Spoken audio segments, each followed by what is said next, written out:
Welcome and thank you for joining us today on the Fraser Valley Lifestyle Podcast with local realtor and Fraser Valley Lifestyle publisher Mike Wilson and me, your host Rod Jans. Both Mike and I are longtime residents of the Fraser Valley. It's where we work and play and where we raised our now grown-up children. The Fraser Valley Lifestyle blog and podcast supports local business by sharing their events and providing brand awareness. For more, go to fvlifestyle.com. That's fvlifestyle.com for notes from today's episode, articles on what's happening in the Fraser Valley, and more. Now please join us as we welcome our guest for today's episode, Rachel Bolongara, owner of the Fraser Valley Cider Company. Hi everybody, welcome to Fraser Valley Lifestyle. This is actually sort of our inaugural episode. Mike Wilson and I, who's the publisher of Fraser Valley Lifestyle, have done some interviews in the past and posted them on the website, but this is really our first formal one. And we're really happy to have Rachel Bolongaro. How did I do with your last name there, Rachel? Spot on. She's the owner of Fraser Valley Cidery. Mike and I have both been out there. And Mike, you're on the line. Why don't you just comment on your visit there before we start asking Rachel some questions? Sure. Well, first of all, welcome everybody, and Rachel, great to chat with you. Love this. I love the diversity of the valley, and obviously your cidery is a really cool addition to all the other wineries that are in the area. But my experience when we spent some time there was very much an outdoors experience, which was wonderful. And you had and again, we talked a little bit in the background, but there was a cooking going on outside, sort of a not barbecue, but there was hot plates. There was some amazing food that was being prepared to go along with the wine. So it was just a great experience, and it's amazing the diversity that we've kind of created in the valley. And yours is certainly one of those places that offers something a little different. So really enjoyed it and look forward to getting back again this year. Yeah. And seeing some of the changes. I'm sure everything evolves. So I'm sure always changes. Yeah, exactly. So welcome to the program with Rod. As I say, loved visiting with you before, and I'm looking forward to it again, and love to put the word out about your fine business. Yeah, well, thanks for getting in touch. Rachel is super busy. They are officially opening next week. I'll get her to comment on that in a moment. And they've actually stopped production for us. So we want to get going here and ask her some questions. We appreciate you taking the time to join us and to do what you've had to do in order to make this interview possible.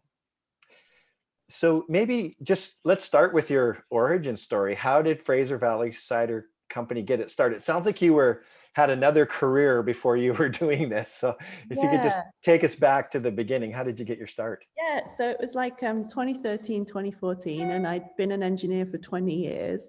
And I just suddenly had this epiphany that I had another 20 years to go before I retired. And could I do this for another 20 years? And I just thought, no, this is not how I want to spend the rest of my life. Sitting at a desk was killing me. The more senior you get in engineering, people only talk to you when there's a problem.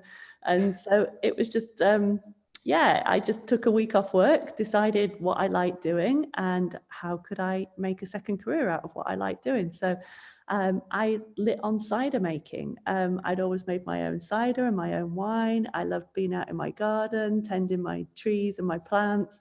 And I'd been to a cidery on the island and thought it was just a really cool place to spend some time, and realized we had nothing like this on the lower mainland. So why didn't I do this? So as a good engineer, I spreadsheeted it and figured it had some potential. And so my next step was to take a cider making course at Washington State University. It was a 1-week course. And I went into this kind of ambivalent, just to try it out, see if it was something for me. And I came back at the end of the week, just totally fired up, spent 5 amazing days with other wannabe cider makers and some really great instructions. And we'd made our own batch of cider, and we'd walked around the orchard and talked about the trees and worked out how to plan a production facility. And so I came home at the end of the week and said to my husband, we need to buy a farm. And he's like, okay, that was a really expensive week. And so we bought our farm in January 2014, 12 acres, nothing going on it. We had to clear off the rusty old cars to get going. And we spent the first year just getting to know the land, fencing it, clearing it, grading it. And then in 2015, we put up our cidery building and started making all our equipment. And we made our first batches, and we opened in May long weekend 2016. So we've been going for 6 years now. So Cool. yeah. And our production started off that first year with 8,000 litres, and we opened in May, and we sold everything by October. So we thought, okay, quit messing around, let's go big. And so we did 24,000 litres the next year, and we opened in May and sold everything by October. So then we climbed next year, and this year we'll be doing 80,000 litres, and we hope we can make it through the year. Wow, that's Yeah. great. Yeah, what a story. And I noticed on your website that you have your own orchard now. Is that on the property or is that somewhere Yeah. else? Yeah. So we've got like 4.5 acres planted at the back of the property. Okay. We've got about 29 different varieties of trees out there, and they're all heritage English or French cider trees. Yeah,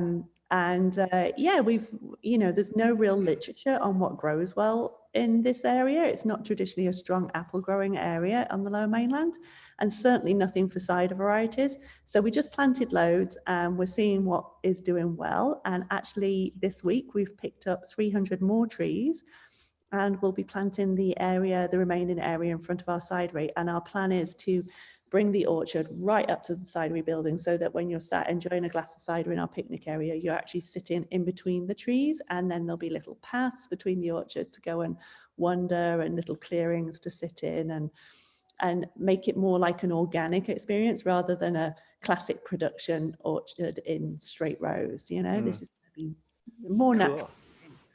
Oh, that'll be a neat addition to Yeah. your location there. I Yeah. know it seems like it has to be possible, because I know that some of the parks that I visit, I think some of the pioneers actually planted some apple trees. Yeah. Like just blocks away from me, there's Old Orchard Park and there's apple trees there. And I think at the park in Derby Reach, I think there's some apple trees in that area too. There is. And yeah. actually, in 2015, I was actually involved in a survey of the local parks to map all these heritage apple trees. There's hundreds of them in the local parks in Langley. And you can actually see where the old homesteads used to be, because the trees are growing in rows in the middle of this, natural looking park. Oh, So yeah. yeah.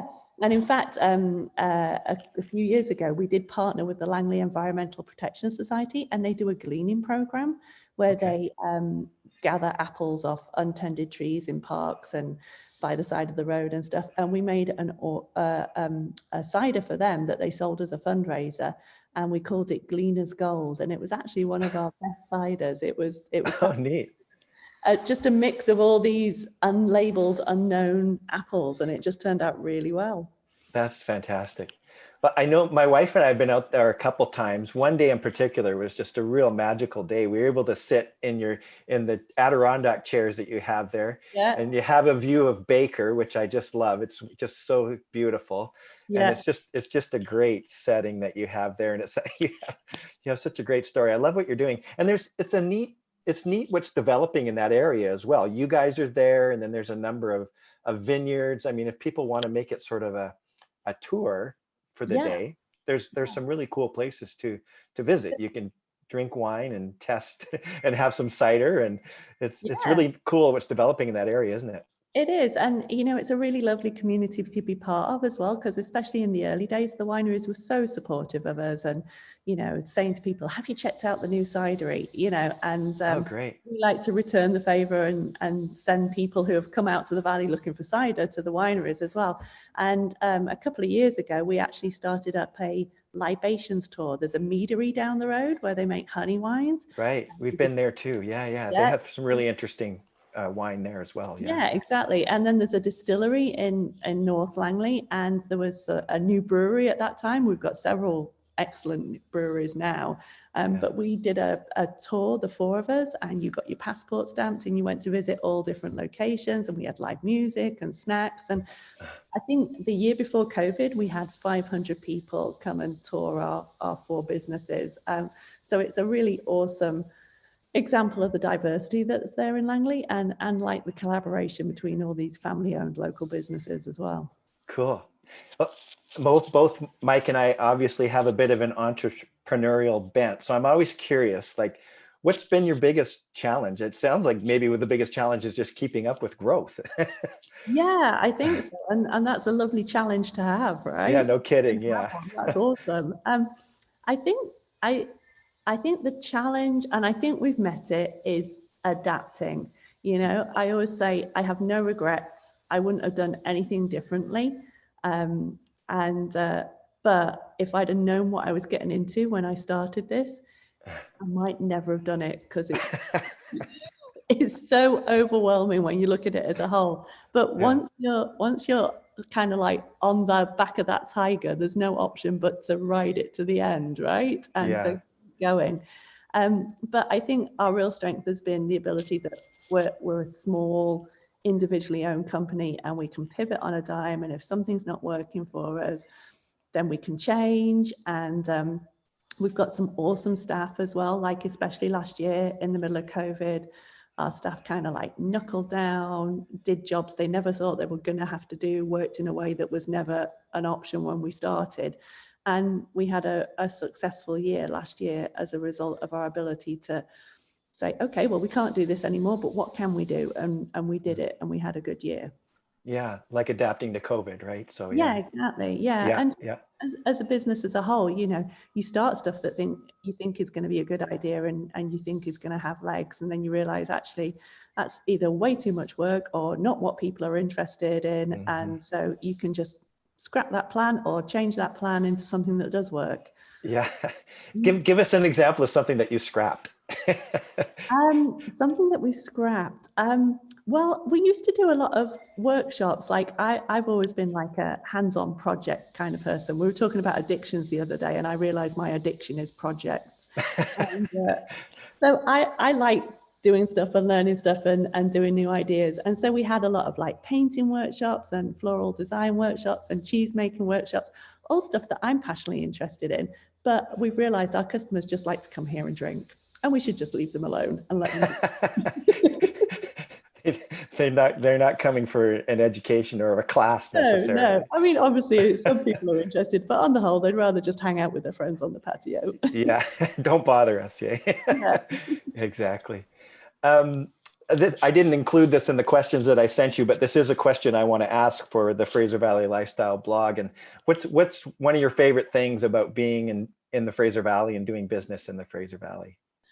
Oh, one of my favorite things. Well, I think just the fact that there is such a wealth of talent here, right? And everything about our business, from the person who built our building to our website designer to our accountant to all our staff, it's all Langley based, and we never have to go downtown for anything unless we want. So I love the fact that we've got all these amazing resources here, and you can be super successful with the talent in your own back garden. And just the sense of community as well. I always say that, you know, would I have made more money as an engineer? Probably, yes. But would I have had so many cool friends? Absolutely not. I've met so many nice people through this business that started off as customers or business associates and have become friends, you know, and just the warm, welcoming nature of the business community here, and you know, the great support you get from people like Tourism Langley. It's a really fun, enjoyable place to work. I love my new life. Excellent. That's so good to hear. There's so many things about that you just said that I just love. Great. So what's coming up? Obviously, we talked about next week is opening week, and you're busy getting ready. Are there any other? Are you doing anything special for the opening, or are you just trying to just work out the kinks that day, or what are the plans? We'll be doing both. Okay. So we've got new staff. We've got 4 new staff that have been hired because we were so busy last year. We want to up our cover, up our level of service, stop staff burnout. So we've got new staff to train. We're busy bottling cider today. We've got new releases coming out, new flavors. So Good Friday is our opening day. We're busy hosing off the patio right now. Give that a good clean up, ready to welcome everybody. And Nothing too much on our opening day. Oh, big news. We've got our lounge license. So I guess something new is that we can now serve wine, beer, and something we're particularly excited about is our cider tails. So we can make cocktails out of cider now. So we had a very enjoyable staff meeting last week where we tested all the recipe ideas. Another perk of my job. Yeah, testing and tasting must be the perk. Yeah. So we're launching with an Easter themed cocktail. We've got, because we're a lounge, we've expanded our food menu. So it's still not somewhere you would come for dinner, but we have nice hearty snacks. And I know Mike was saying there was a chef here when he was here last time. Well, it's the same chef, Adrian Beattie. He runs Food from the Farm. And he's preparing all our food for us. So we pick it up from him and then we serve it to you guys. And we're also having Rocky Point ice cream, which is super exciting for the staff. We might have some left to sell the customers if I can keep them out of the freezer. And then on Easter Sunday, we've got Chef Adrian coming down who's doing Easter brunch. So he'll have his hot menu from the Chef Shack. And we've also got Clay coming. He's one of our favourite musicians. So he'll be playing live music on the patio from 12 till 3. So just a little bit of a celebration to say, welcome back and let's have an awesome summer. Do people have to buy tickets or anything, or can they just show up that day? No, it's all first come, first served. You just turn up at the cidery. It's best to avoid if you don't want to wait, because we did have some lineups last year. And if it's a hot sunny day, we probably will again. So our busy times are like 1 till 4. So we'll be open 12 till 6, and actually on Fridays and Saturdays 12 till 8. Fantastic. So, yeah. That's great. Great. Yeah. So, can I jump in on a quick question? Yeah, go ahead, Mike. Please do. Yeah. Just going back, when you're doing your ciders, is it all like the apples that you're using? Is it all on site, or do you buy it from elsewhere? Like, no, we have 2,000 trees on site, but on a 4.5 acre planting, we can't actually produce enough fruit to run a commercial style cidery. So we actually have some really good relationships with a couple of farmers in the Okanagan, and they grow specifically for us. So it's a great win-win proposition. They have a market for their fruit every year, and because it's going into cider, it doesn't have to be super pretty fruit. So they can give us all their off-spec fruit as well. And so they love the fact that they have a market for their fruit, and we love the fact that we have a reliable source and a farmer that we know and orchards that we've visited to provide the apple juice for our cider making. And you don't anticipate ever being completely self-sustained. You'll always have the apples coming in from the interior. How many trees would you say per year you need to have? Do you ever break it down on a basis of for the amount of quantity you want to create, there's X amount per tree, or how does that factor in? It's normally pounds of fruit. So for 1 bin of apples, so if you've ever been to like Ralph's Farmers Market, and the big bins that the apples come in, they're £800 normally, and that'll give us 250 litres of cider. So we need a lot of apples, so we would never be able to produce that all on 12 acres, even if it was fully planted. And the way we've approached our planting strategy is we've done the first sort of half of the site, and we wanted to get some feedback on how those apples grew for us and what kind of cider they made. And then we could make informed decisions about what we wanted to fill the rest of the site with. So that's the stage we're at right now. Picking up the varietal that you want. Yeah. Oh, interesting. Yeah, I was curious because of the grapes. And obviously, the Okanagan is a great source of grapes for local wines. And so I wondered about the amount of trees that you'd need in order to sustain what you're doing. So that's great. Yeah. I mean, obviously, we'll grow as much as we can on site. And, our cider is full juice. So this is if you've never had a traditional craft cider before, this is the difference between us and like the more commercially available big brands, is that there's only has to be 5% juice by law, I think, and we use 100% apple juice in our cider. There's no water, there's no additives added to that, and the only thing we might add is some local fruits to give our fruit flavors and botanicals and that kind of thing, but it's all natural, proper food products. There's nothing artificial that goes into them. And I think you can really taste that difference when you try them. No question about that. You get spoiled when you go and have something like you're producing. Yes. You're not going to the other stuff at the liquor store at that stage of the game. You're realizing the impurity of it. So Yeah. No, I mean, we were just at a cider symposium last week, actually, me and 4 of my staff for the Northwest Cider Association. And we said a big role that the cideries have to play is education, because a lot of people have never had a traditional cider, and they think because they've had something on tap or in a can at a pub that they don't really like cider. But there's a whole variety of stuff, from like the real niche high-end bottle conditioned champagne styles to, the higher end craft to the bulk ciders, which are not all bad. And part of our job as a cidery is just to educate our consumers and let them find out what is available, and they might like something, so. Well, and now you've got your cider cocktails, or how, I can't remember the word you used for them, but Cider tails. Cider tails. That's going to be an interesting addition, because I'm sure there's going to be some great flavors there too. Yeah, and it's exciting because we can partner with Roots and Wings Distillery. They're providing all our spirits. We're keeping it again super local, so anything we can buy in the local community, we will do. Great. Well, I hope you have a great summer. I hope it's a great season for everybody. Yeah, how can it not be with cider tails? Well, I'm not sure, but I'll have to come down and inspect. I'll have to taste those to make sure they're safe for the local community. There you go. That's good for you, Mike. Good. Okay, well, that's a good place to wrap up. We need to let Rachel go. They have stopped production for us to do this interview. So we've been talking with Rachel Bolongara from Fraser Valley Cider Company, and they're located at 22128 16th Avenue in Langley. We'll put these details in the show notes if you're listening on Apple Podcasts or wherever you might be listening to this podcast right now, or on YouTube. And their website is fraservalleycider.ca. And again, you can tell that Mike and I are really excited about Fraser Valley Cider Company, and we highly recommend that you head out there sometime. It's just their cider is great, and it's a great location. And thanks again, Rachel. We really appreciate you taking the time. You're very welcome. I will get back to my bottling machine. Thanks, guys. Thanks for you. Yeah, take care. Bye-bye. Bye. Thank you for listening to the FVLifestyle.com podcast.